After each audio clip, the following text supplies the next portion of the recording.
Are you kidding me? Come on. No. Come on, old man, hurry it up. Time to upgrade to a new walker, okay, Methuselah? You are so old, you make Justin Bieber look like Larry King. Larry King. Larry King, you're my idol. So? You're a talk show god, you're a legend. What do you want? I have a talk show in the back of my van. What? Come in for half an hour, I'm gonna interview you. It's gonna change your life and mine, please. This could make your career. Come with me. Okay. You trust me? I trust you. I don't know why, but I trust you. Sorry for what I said before. I didn't mean any of it. Here we go. Go ahead.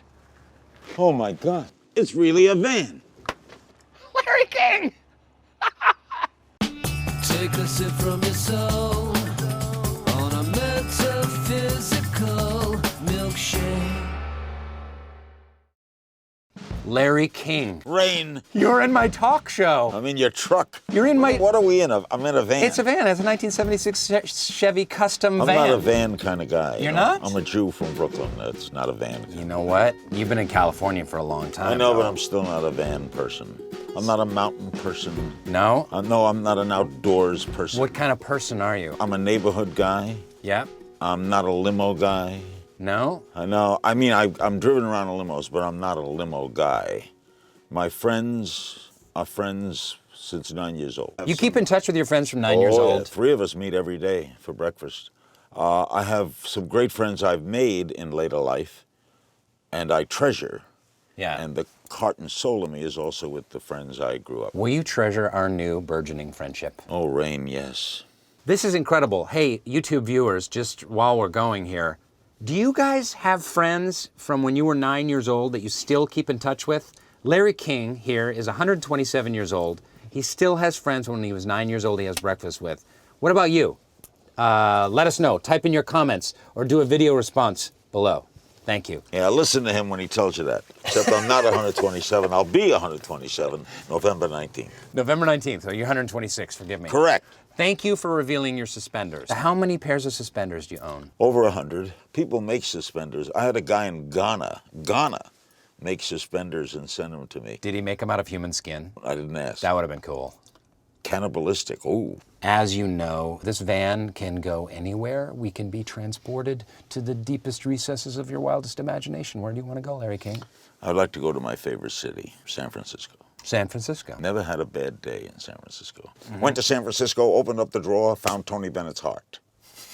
It has everything a city should have. Hills and sophisticated people and great restaurants and a beautiful ballpark. But it's also got that. Oh my gosh. Who was your first interview? On CNN? Ever? First interview ever was in a restaurant in Miami. It was a waitress. But the first significant interview was Bobby Darin, who was performing across the street at the Deauville Hotel. I thought you were going to say he was performing somewhere across the sea. Beyond the sea. Yeah. Well, I had no prep on Bobby Darin. I had no notes on Bobby Darin. Right. So I had to come from here out to him. And I loved that. So I never had notes, and I never did prep. And then I did Now with Bobby Darin, and suddenly Danny Thomas came, Ed Sullivan, Jimmy Hoffa, and it just started a boom. And What happened to Jimmy Hoffa? Where's the body? I have no idea. You hit the body, don't you? Didn't you, King? I like Jimmy Hoffa. Did he have any special demands on his rider for like his dressing room or anything like that? Nothing. Colt 45. Now you said that you were going to teach me some tricks of interviewing because Yeah. I'm It's a not a terrible trick. interviewer. Okay. I just need some Some pointers. secrets. I never use the word I. Short questions. Every question should have a question mark at the end. It's all about me. It's not about you. I'm the worst. And there's a lot of show-offs. I'm feeling terrible right now. I talk about me all the time. Don't do this. My guest is Rainn Wilson. His new book is SoulPancake. Chew on life's big questions. I'm looking forward to reading it because I have a great interest in things like this. Thanks for having me, Larry. I love pancakes. I'm thinking, This is the best interview of my life. This is one of the greatest moments of my I life do right a now. lot of comedy, Nothing beats laughter, beats sex, beats, I'm kidding, beats Laughter beats sex? Oh, absolutely. Do you agree? Hold on one second. Hold that thought. Hey, SoulPancake viewers, do you agree with Larry King? Laughter beats sex, beats sex. Let's get to some life's big questions. Okay, life's big questions. With Larry King, define happiness in 10 words or less. To me, happiness is the absence of unhappiness. The only way to know happiness is unhappiness. To appreciate life, you have to know death. You have to appreciate life, you have to have lost someone. I lost my father when I was 9.5 years old. That was a very unhappy day to me. So you learn about happiness from unhappiness. Correct. What drains your soul? What recharges it? I don't know what a soul is. Okay. You know, now heart and soul, I fell in love with you. Heart and soul. I understand the heart part. You'd be like heart and brain. Heart and brain. I don't know the Or heart and penis. I don't know. Heart and penis was very good. I don't know the soul. Okay. So it's hard to ask what is. Is that you're asking me? I'm asking the world. You have other senses that have been developing in this world that we have no idea. Since you have no idea, why do you believe it? Because I just know it to be true. I don't believe it, I know it. How can you know? Because you can't know. I'll tell you how you can know. You can believe. No, I'll tell you a story of how I know. My son was born. I was there at my son's birth.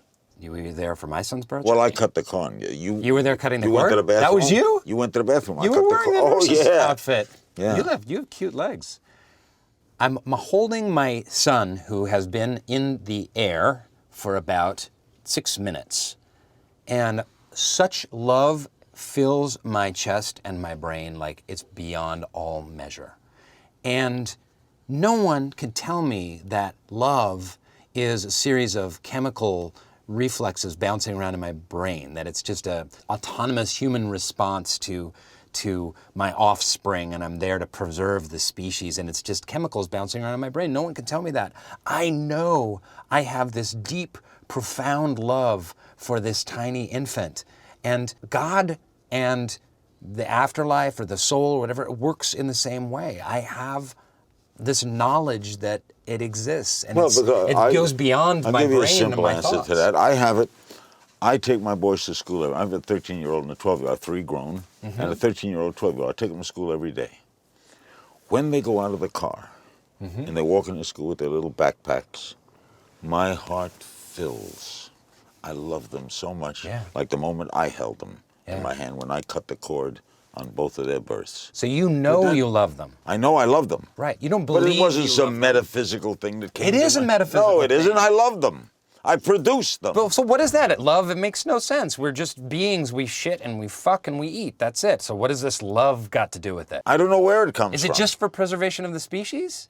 I don't know. I'm amazed. Bertrand Russell, he was at a dinner, and someone said to him, Dr. Russell, what do you know? And he made a brilliant answer. This would be my answer. The only thing I know is that I don't know. And scene. Thank you for watching. I am insanely curious. You do not want to sit next to me on an airplane. I really do want to sit next to you on an airplane. Because I'm the kind of guy, when I Because you fart? well, 126 years old, you fart. Yeah. SoulPancake, subscribe.